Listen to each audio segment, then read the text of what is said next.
ಬಾಗಲಕೋಟೆಯ ನವನಗರದ ಜಿಲ್ಲಾ ಪಂಚಾಯತಿನ ನೂತನ ಸಭಾಭವನದಲ್ಲಿ ಜಿಲ್ಲಾಡಳಿತ, ಜಿಲ್ಲಾ ಪಂಚಾಯತ್, ಕೃಷಿ ಹಾಗೂ ಕೃಷಿ ಸಂಬಂಧಿತ ಇಲಾಖೆಗಳ ವಿವಿಧ ಸಹಯೋಗದೊಂದಿಗೆ ಪ್ರಧಾನಮಂತ್ರಿಗಳ ಕಿರು ಆಹಾರ ಸಂರಕ್ಷಣಾ ಉದ್ದಿಮೆಗಳ ನಿಯಮಬದ್ಧಗೊಳಿಸುವಿಕೆ ಯೋಜನೆ ಅಡಿ ಜಿಲ್ಲಾ ಮಟ್ಟದ ಅರಿವು ಮೂಡಿಸುವಂತಹ ಕಾರ್ಯಕ್ರಮ ಜರುಗಿತು.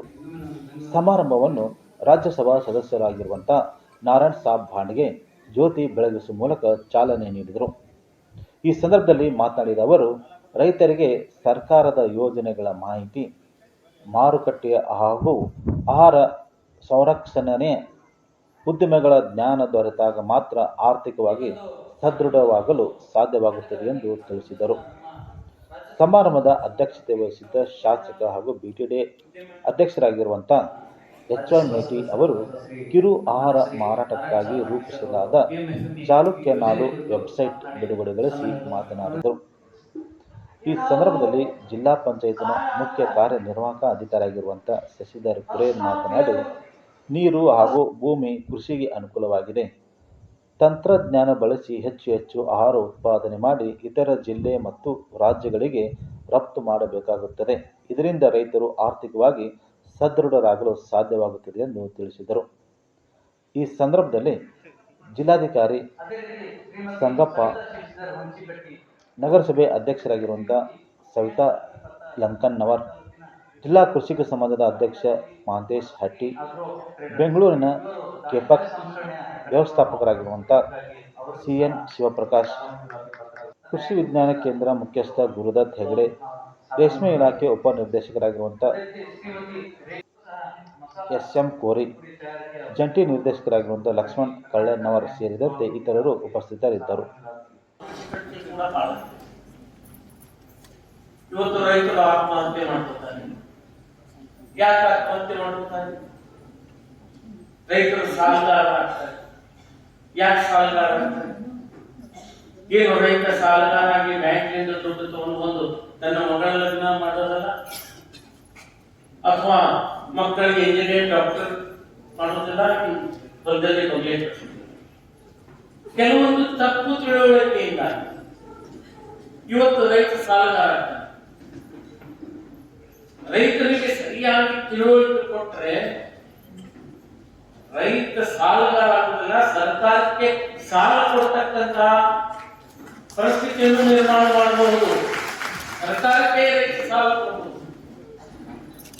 ಆದರೆ ಇವತ್ತು ಎಷ್ಟು ಮಹತ್ವ ಕೊಡಬೇಕಾಗಿತ್ತು ಕೃಷಿಗೆ, ಅಷ್ಟು ಮಹತ್ವ ನಾವು ಕೊಡ್ತಾ ಇಲ್ಲ. ಇವತ್ತು ಇಂಡಸ್ಟ್ರಿಯಲ್ ಕೈಗಾರಿಕೆ ಉದ್ದಿಮೆ ಮಗ ಕೈಗಾರಿಕೆ ಉದ್ದಿಮೆ ಆಗ್ಬೇಕು ಅಂತಾನೆ, ಡಾಕ್ಟರ್ ಮಗ ಡಾಕ್ಟರ್ ಆಗ್ಬೇಕಂತಾನೆ, ಇಂಜಿನಿಯರ್ ಮಗ ಇಂಜಿನಿಯರ್ ಆಗ್ಬೇಕಾಗ್ತಾನೆ, ರಾಜಕಾರಣಿ ಮಕ್ಕಳು ರಾಜಕಾರಣಿಗಳು ಆಗ್ಬೇಕಂತಾರೆ. ಆದ್ರೆ ರೈತನ ಮಗ ಯಾರು ರೈತ ಆಗ್ಬೇಕು ಅಂತ ಅನ್ನಂಗಿಲ್ಲ. ಯಾಕೆ ಅನ್ನೋದಿಲ್ಲ ಅಂತಂದ್ರೆ ಇಲ್ಲಿ ಅವನಿಗೆ ಲಾಭ ಕಾಣಿಸ್ತಾ ಇಲ್ಲ.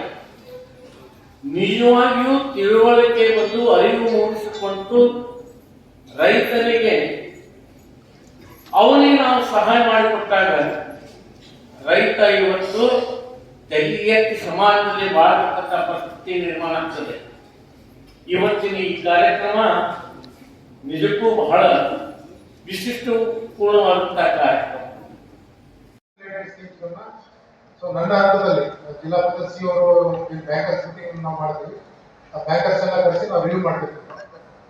ಹಾಗಾಗಿ ಡಿಲೇ ಮಾಡಲಿಕ್ಕೆ ಇನ್ನೊಂದು ಮಾಡಲಿಕ್ಕೆ ಅವಕಾಶ ಇಲ್ಲ. ನಾನು ರಿವ್ಯೂ ಮಾಡ್ಕೊಳ್ಳೋದಕ್ಕೆ ಹೆಚ್ಚಿನದಾಗಿ ತಾವು ಒಂದು ಪ್ರಪೋಸಲ್ ಅನ್ನು ಸಬ್ಮಿಟ್ ಮಾಡಿ. ಈ ಕೆಪೆಕ್ ಅವರು ನಮ್ಮ ಶಿವಕುಮಾರ್ ಅವರು ಹೇಳ್ತಾ ಇದ್ದಾರೆ, ಎಷ್ಟೇ ಅಪ್ಲಿಕೇಶನ್ಸ್ ಬಂದು ನಾವು ಪ್ರೊಸೆಸ್ ಮಾಡ್ತೀವಿ, ಇದೀನ 1 ವೀಕಲ್ಲಿ ತೀರ್ಮಾನ ಮಾಡ್ತೀವಿ ಅಂತ ಹೇಳಿ. ಹಾಗಾಗಿ ಹೆಚ್ಚಿನದಾಗಿ ನಾವು ಮುಂದೆ ಬರಬೇಕು. ಏನಿಗೆ 21-22 ನಾವು ಅರ್ಜಿಗಳ ಸಂಖ್ಯೆ ನೋಡ್ತಾ ಹೋದ್ರೆ 5ರಿಂದ ಸ್ಟಾರ್ಟ್ ಆಯಿತು. 22-23 115 ಅಪ್ಲಿಕೇಶನ್ಸ್ ಬಂದಿದೆ. 23-24 84, 24-25 93. ಸೊ 25-26 ತುಂಬಾ ಕಡಿಮೆ ಅಪ್ಲಿಕೇಶನ್ ನಮಗೆ ಬಂದಿದೆ. ಓನ್ಲಿ 100 ಅರ್ಜಿಗಳು ಮಾತ್ರ ಬ್ಯಾಂಕಿಗೆ ಸ್ವೀಕಾರ. ಹಾಗಾಗಿ ಹೆಚ್ಚಿನದಾಗಿ ತಾವು ಈ ಒಂದು ಸ್ಕೀಮ್ ಅನ್ನ ಬಳಕೆ ಮಾಡಬೇಕಂತ ನಾನು ನಿಮಗೆ ಕೋರ್ಕೊಳ್ತಾ ಇದ್ದೀನಿ.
ಕಾನೂನು ಸುವ್ಯವಸ್ಥೆ ಕಾಪಾಡುವ ದೃಷ್ಟಿಯಿಂದ ರಾತ್ರಿ ಗಸ್ತು ಕರ್ತವ್ಯಕ್ಕಾಗಿ ಪೊಲೀಸ್ ಇಲಾಖೆಗೆ ನೀಡಲಾದ 10 ಗಸ್ತು ಮೋಟಾರ್ ಬೈಕ್ಗಳಿಗೆ ಶಾಸಕ ಎಚ್.ವೈ. ಮೇಟಿ ಅವರು ಚಾಲನೆ ನೀಡಿದರು. ಜಿಲ್ಲಾ ಪೊಲೀಸ್ ವರಿಷ್ಠಾಧಿಕಾರಿಗಳ ಕಚೇರಿಯಲ್ಲಿ ಜರುಗಿದ ಪೊಲೀಸ್ ಇಲಾಖೆಗೆ ಹಸ್ತಾಂತರಿಸಲಾದ ಗಸ್ತು ವಾಹನಗಳಿಗೆ ಚಾಲನೆ ನೀಡಿ ಮಾತನಾಡಿದ ಅವರು, ರಾತ್ರಿ ಗಸ್ತು ಹಾಗೂ ಸಾರ್ವಜನಿಕ ತುರ್ತು ಸೇವೆಗಾಗಿ ಅನುಕೂಲವಾಗುವ ದೃಷ್ಟಿಯಿಂದ ಸ್ಥಳೀಯ ಶಾಸಕರ ಅಭಿವೃದ್ಧಿ ಯೋಜನೆ ಅಡಿಯಲ್ಲಿ 10 ಮೋಟಾರ್ ಸೈಕಲ್ಗಳನ್ನು ವಿತರಿಸಲಾಗಿದೆ. ಇವುಗಳ ಸದುಪಯೋಗವಾಗಬೇಕೆಂದು ಅವರು ತಿಳಿಸಿದರು. ಹಿಂದೆ ತುರ್ತು ಸೇವೆಗಾಗಿ 3 ಬೊಲೆರೋ ಜೀಪುಗಳನ್ನು ಸಹ ಪೊಲೀಸ್ ಇಲಾಖೆಗೆ ನೀಡಿರುವುದಾಗಿ ತಿಳಿಸಿದರು. ಈ ಸಂದರ್ಭದಲ್ಲಿ ಜಿಲ್ಲಾ ಪೊಲೀಸ್ ವರಿಷ್ಠಾಧಿಕಾರಿಯಾಗಿರುವಂಥ ಸಿದ್ಧಾರ್ಥ ಗೋಯಲ್, ಹೆಚ್ಚುವರಿ ಪೊಲೀಸ್ ವರಿಷ್ಠಾಧಿಕಾರಿಯಾಗಿರುವಂಥ ಮಹಾಂತೇಶ್ ಜಿದ್ದಿ, ಡಿಎಸ್ಪಿ ಪ್ರಭು ಪಾಟೀಲ್, ಆರ್ಪಿಐ ಸದಾಶಿವ್ ವನಾಂಜಕರ್ ಸೇರಿದಂತೆ ಇತರರು ಹಾಗೂ ಕಾಂಗ್ರೆಸ್ ಪಕ್ಷದ ಕಾರ್ಯಕರ್ತರು, ಮುಖಂಡರು ಉಪಸ್ಥಿತರಿದ್ದರು.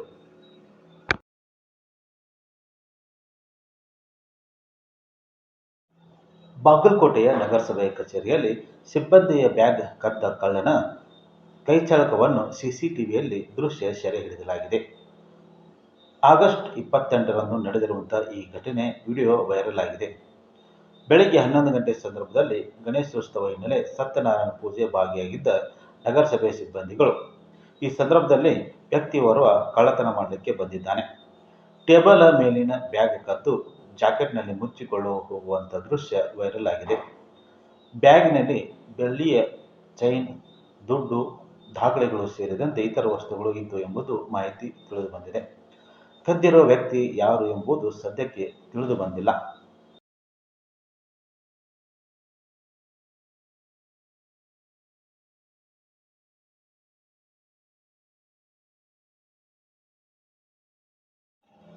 ಉಪಮುಖ್ಯಮಂತ್ರಿ ಡಿ.ಕೆ. ಶಿವಕುಮಾರ್ ಅವರು ಚಾಮುಂಡಿ ಬೆಟ್ಟ ಹಿಂದೂಗಳ ಸ್ವತ್ತು ಅಲ್ಲ ಅಂತ ಹೇಳಿಕೆ ನೀಡಿರುವುದು ಬಿಜೆಪಿ ಪಕ್ಷದ ಜಿಲ್ಲಾಧ್ಯಕ್ಷರಾಗಿರುವಂಥ ಎಸ್.ಟಿ. ಪಾಟೀಲ್ ತೀವ್ರ ಆಕ್ರೋಶ ವ್ಯಕ್ತಪಡಿಸಿದ್ದಾರೆ.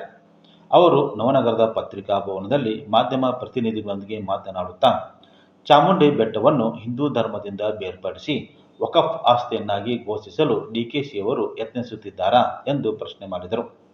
ಇದೇ ಸಂದರ್ಭದಲ್ಲಿ ಮಾತನಾಡಿದ ಅವರು, ಡಿಕೆಶಿ ಅವರು ತಮ್ಮ ಹೇಳಿಕೆಯನ್ನು ತಕ್ಷಣ ಹಿಂಪಡೆಯಬೇಕು, ಬೇಷರತ್ತಾಗಿ ಕ್ಷಮೆ ಕೇಳಬೇಕು, ಇಲ್ಲವಾದಲ್ಲಿ ಬಿಜೆಪಿ ರಾಜ್ಯವ್ಯಾಪಿ ಹೋರಾಟ ನಡೆಸುವುದಾಗಿ ಎಚ್ಚರಿಕೆ ನೀಡಿದರು. ಹಿಂದೂ ವಿರೋಧಿ ಮತ್ತು ಮಠ ಮಂದಿರಗಳ ವಿರೋಧಿ ನೀತಿಯನ್ನು ಅನುಸರಿಸುತ್ತಿದೆ ಎಂದು ಆರೋಪಿಸಿ ಸೆಪ್ಟೆಂಬರ್ 1ರಂದು ಬಾಗಲಕೋಟೆ ಜಿಲ್ಲೆಯಾದ್ಯಂತ ಸಾಕಷ್ಟು ಸಂಖ್ಯೆಯಲ್ಲಿ ಧರ್ಮಸ್ಥಳ ಚಲೋ ನಡೆಸಲಾಗುವುದು ಎಂದು ಅವರು ತಿಳಿಸಿದರು.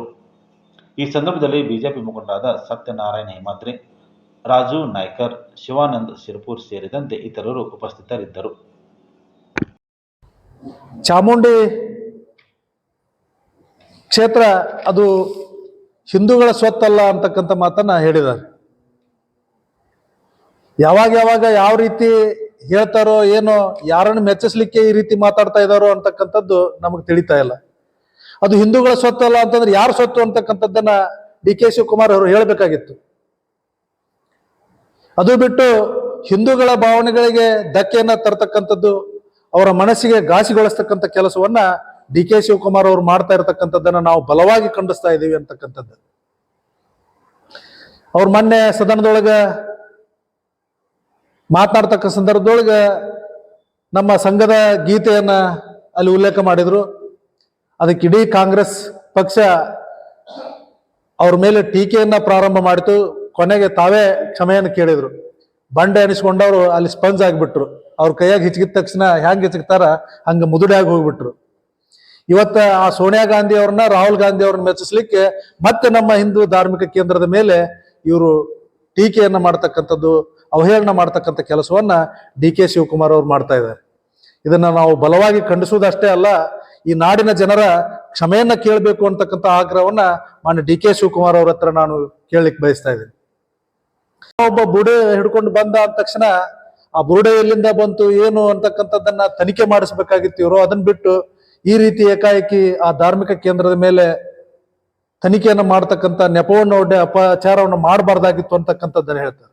ಆದ್ರೆ ಇದನ್ನೆಲ್ಲ ನಡೆಯುವುದನ್ನು ನೋಡಿದ್ರೆ ನಮ್ಮ ಶ್ರದ್ಧಾ ಕೇಂದ್ರಗಳ ಮೇಲೆ ಉದ್ದೇಶಪೂರ್ವಕವಾಗಿ ಒಂದು ದಾಳಿಯನ್ನ ಮಾಡ್ತಕ್ಕಂಥ ಸಂಚು ಇದರಲ್ಲಿ ಕಾಣ್ತಾ ಇದೆ.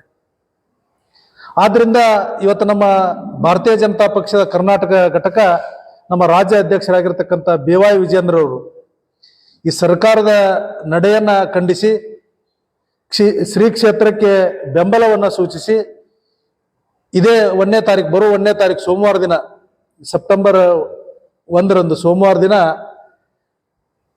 ರಾಜ್ಯಾದ್ಯಂತ ಬೆಂಗಳೂರು ಚಲೋ ಕಾರ್ಯಕ್ರಮವನ್ನು ಹಮ್ಮಿಕೊಂಡಿದ್ದಾರೆ. ಧರ್ಮಸ್ಥಳ ಚಲೋ ಅಂತಕ್ಕಂಥ ಕಾರ್ಯಕ್ರಮವನ್ನು, ಆ ಧರ್ಮಸ್ಥಳ ಚಲೋ ಕಾರ್ಯಕ್ರಮಕ್ಕೆ ಇಡೀ ರಾಜ್ಯಾದ್ಯಂತ ಜನರು ಪಾಲ್ಗೊಳ್ಳಲಿಕ್ಕೆ ಅವ್ರೇನು ಕರೆ ಕೊಟ್ಟಿದ್ದಾರೆ. ನಮ್ಮ ಜಿಲ್ಲೆಯಿಂದನೂ ಸಹಿತ ಭಾರತೀಯ ಜನತಾ ಪಕ್ಷ ಆ ಧರ್ಮಸ್ಥಳ ಚಲೋ ಕಾರ್ಯಕ್ರಮದಲ್ಲಿ ನಾವೆಲ್ಲರೂ ಪಾಲ್ಗೊಳ್ಳಿದ್ದೇವೆ. ಅಲೆಮಾರಿ ಸಮುದಾಯಗಳಿಗೆ ಪ್ರತ್ಯೇಕ ಮೀಸಲಾತಿ ನೀಡಬೇಕೆಂದು ಆಗ್ರಹಿಸಿ ಕರ್ನಾಟಕ ರಾಜ್ಯ ಸುಡುಗಾಡು ಸಿದ್ಧ ಮಹಾಸಂಘ ಬಾಗಲಕೋಟೆ ಜಿಲ್ಲಾ ಘಟಕದ ವತಿಯಿಂದ ಭಾರೀ ಪ್ರತಿಭಟನೆ ನಡೆಸಲಾಯಿತು. ನವನಗರದ ಪ್ರಮುಖ ಬೀದಿಗಳಲ್ಲಿ ಮೆರವಣಿಗೆ ನಡೆಸಿ ಪ್ರತಿಭಟನಾಕಾರರು ಕೈಯಲ್ಲಿ ತಟ್ಟೆ ಹಿಡಿದು ಬಾರಿಸುತ್ತಾ ಸರ್ಕಾರದ ವಿರುದ್ಧ ಘೋಷಣೆ ಕೂಗಿ ತಮ್ಮ ಆಕ್ರೋಶ ವ್ಯಕ್ತಪಡಿಸಿದರು. ನ್ಯಾಯಮೂರ್ತಿ ನಾಗಮೋಹನ್ ದಾಸ್ ಆಯೋಗವು ಅತಿ ಹಿಂದುಳಿದವರಾಗಿ ಗುರುತಿಸಿದ್ದ 59 ಅಲೆಮಾರಿ ಸಮುದಾಯಗಳನ್ನು ಪ್ರವರ್ಗ 1ರಲ್ಲಿ ಇರಿಸಿ 1% ಒಳ ಮೀಸಲಾತಿ ನೀಡುವಂತೆ ಶಿಫಾರಸು ಮಾಡಿತ್ತು. ಆದರೆ ಸರ್ಕಾರವು ಅವುಗಳನ್ನು ಪ್ರವರ್ಗ ಸಿಗೆ ಸೇರಿಸುವ ಮೂಲಕ ಘೋರ ಅನ್ಯಾಯ ಮಾಡಿದೆ ಎಂದು ಆರೋಪಿಸಿದರು. ಒಳ ಮೀಸಲಾತಿ ವಿಚಾರವಾಗಿ ರಾಜ್ಯ ಸಚಿವ ಸಂಪುಟ ಕೈಗೊಂಡ ನಿರ್ಧಾರವು ಅಲೆಮಾರಿ ಸಮುದಾಯಗಳಿಗೆ ಮರಣ ಶಾಸನವಾಗಿದೆ ಎಂದು ಆಕ್ರೋಶ ವ್ಯಕ್ತಪಡಿಸಿದರು. ಜಿಲ್ಲಾಡಳಿತ ಭವನ ಎದುರು ಧರಣಿ ನಡೆಸಿ ನಂತರ ಜಿಲ್ಲಾಧಿಕಾರಿಗಳ ಮೂಲಕ ಮುಖ್ಯಮಂತ್ರಿ ಸಿದ್ದರಾಮಯ್ಯ ಅವರಿಗೆ ಮನವಿ ಸಲ್ಲಿಸಲಾಯಿತು. ಈ ಸಂದರ್ಭದಲ್ಲಿ ಅಲೆಮಾರಿ ಸಮುದಾಯದ ವಿವಿಧ ನಾಯಕರು ಮಾತನಾಡಿ ತಮ್ಮ ಹಕ್ಕುಗಳನ್ನು ಕಿತ್ತುಕೊಳ್ಳುವ ಪ್ರಯತ್ನ ನಡೆದರೆ ಉಗ್ರ ಸ್ವರೂಪದ ಹೋರಾಟ ಮಾಡುವುದಾಗಿ ಎಚ್ಚರಿಕೆ ನೀಡಿದರು. ಇದೇ ಸಂದರ್ಭದಲ್ಲಿ ಅಲೆಮಾರಿ ಜನಾಂಗದವರು ತಮ್ಮ ವೇಷಭೂಷಣಗಳನ್ನು ಹಾಕಿ ಸರ್ಕಾರ ವಿರುದ್ಧ ಗಮನ ಸೆಳೆದರು. ಸರ್ಕಾರದ ಅನುದಾನವನ್ನ ನಮಗೆ ಒಳ ಮೀಸಲಾತಿ 1% ಕೊಟ್ಟಿದ್ರು. ಸುಮಾರು 30 ವರ್ಷಗಳಿಂದ ಹೋರಾಟದ ಫಲವಾಗಿತ್ತದು. ಇವತ್ತು ಅದನ್ನು ಸಹ ಕಸ್ಕೊಂಡ ಮೇಲೆ ಇದೊಂದು ಬಹಳ ಘೋರ ಅನ್ಯಾಯವಾಗಿದೆ ಎಂದು ನಾವು ಭಾವಿಸ್ತಾ ಇದೀವಿ. ಇವತ್ತು ಏನು ಮಾಡ್ಲಿಕ್ಕೆ ನಮಗೆ ಸಾಧ್ಯ ಇಲ್ಲ, ಒಂದು ಭಿಕ್ಷಾಟ ಮಾಡ್ಲಿಕ್ಕೆ ಸಾಧ್ಯ ಇಲ್ಲ, ಬೇಟೆ ಆಡ್ಲಿಕ್ಕೆ ಸಾಧ್ಯ ಇಲ್ಲ. ದಯಮಾಡಿ ಶಾಂತಿ. ಸನ್ಮಾನ್ಯ ಜಿಲ್ಲಾಧ್ಯಕ್ಷರು ನಮ್ಮನ್ನು ಬಂದಿದ್ದಾರೆ. ಈಗ ನಾವು ಕನ್ನಡ ಮತ್ತು ಸಂಸ್ಕೃತಿ ಇಲಾಖೆ ಆಫೀಸಲ್ಲಿ ಬಂದಿದ್ದೇವೆ. ಇಲ್ಲಿಂದ ಪಾದಯಾತ್ರೆ ಸೀದಾ ಬಾಗಲಕೋಟೆಗೆ.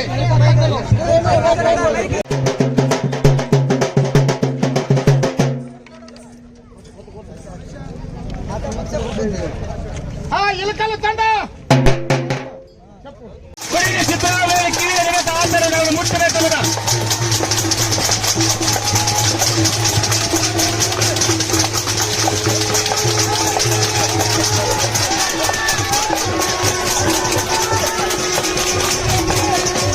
ಧನ್ಯವಾದಗಳು. ಒಳ ಮೀಸಲಾತಿಯಲ್ಲಿ ಏನು ಮಾನ್ಯ ನಾಗಮೋಹನ್ ದಾಸರ ಆಯೋಗ ಅವರು ರಾಜ್ಯ ಸರ್ಕಾರಕ್ಕೆ ವರದಿ ಸಬ್ಮಿಟ್ ಮಾಡಿತ್ತು. ಅದರಲ್ಲಿ ಅಲೆಮಾರಿಗಳಿಗೆ 1% ಮೀಸಲಾತಿಯನ್ನು ಕೊಡಬೇಕಂತೇಳಿ ನಿಶ್ಚಯ ಆಗಿತ್ತು. ಆದರೆ ಈಗಿನ ಘನ ಸಿದ್ದರಾಮಯ್ಯನವರ ಸರ್ಕಾರ ಏನು ಮಾಡಿದೆ ಅಂತಂದರೆ ಅಲೆಮಾರಿಗಳಿಗೆ 1% ನೀಡದೇನೆ ಪ್ರಬಲ ಜಾತಿಗಳಿಗೆ 6%, ಮಾದಿಗ ಮತ್ತು ನಿಕಟ ಜಾತಿಗಳು 6%, ಛಲವಾದಿ ಮತ್ತು ನಿಕಟ ಜಾತಿಗಳಿಗೆ ನೀಡಿ 5% ಕೊರಾಮ, ಕೊರಚ, ಲಂಬಾಣಿ, ಬೋವಿಗಳಿಗೆ ನೀಡಿ ಅದರ ಜೊತೆ ಅಲೆಮಾರಿಗಳನ್ನು 1% ಅಲ್ಲಿ ಸೇರಿಸಿ ದೊಡ್ಡ ಪ್ರಮಾಣದಲ್ಲಿ ಅನ್ಯಾಯ ಮಾಡಿದ್ದಾರೆ. ಅದಕ್ಕೋಸ್ಕರ ಈ ಮುಖಾಂತರ ಮಾನ್ಯ ಮುಖ್ಯಮಂತ್ರಿಗೆ ಕೇಳುವುದೇನೆಂದರೆ ನಮ್ಮ ಎಲ್ಲ ಅಲೆಮಾರಿಗಳಿಗೆ ಪ್ರತ್ಯೇಕವಾಗಿ ಮೀಸಲಾತಿಯನ್ನು ನೀಡಿ ಅಲೆಮಾರಿಗಳ ಶಿಕ್ಷಣ ಮತ್ತು ಆರ್ಥಿಕವಾಗಿ ಅವರ ಮುನ್ನಡೆಯೋಕ್ಕೆ ಸಹಕಾರ ಕೊಡಬೇಕಂತ ಮೇಲೆ ಕೇಳ್ಕೊತೀವಿ. ನೀವೇನಾದ್ರು ಈ ಮೀಸಲಾತಿಯನ್ನು ನಮ್ಮದು ಬೇಡಿಕೆಯನ್ನು ಈಡೇರಿಸದಿದ್ರೆ ರಾಜ್ಯಾದ್ಯಂತ ನಾವು ಎಲ್ಲ ಹೋರಾಟವನ್ನು ಪ್ರತಿ ಜಿಲ್ಲಾ ಕೇಂದ್ರಗಳಲ್ಲಿ ಮಾಡಿ ನಿಮ್ಮ ಮನೆ ಬಂದು ಧರಣಿಯನ್ನು ಕೊಡ್ತೇವೆ ಅಂತೇಳಿ ತಮ್ಮ ಮುಖಾಂತರ ತಿಳಿಸ್ತೇನೆ. ರಾಘವೇಂದ್ರ ನಾಗೂರ್, DNT ಅಖಿಲ ಭಾರತ ಅಲೆಮಾರಿಗಳ ರಾಜ್ಯಾಧ್ಯಕ್ಷರು.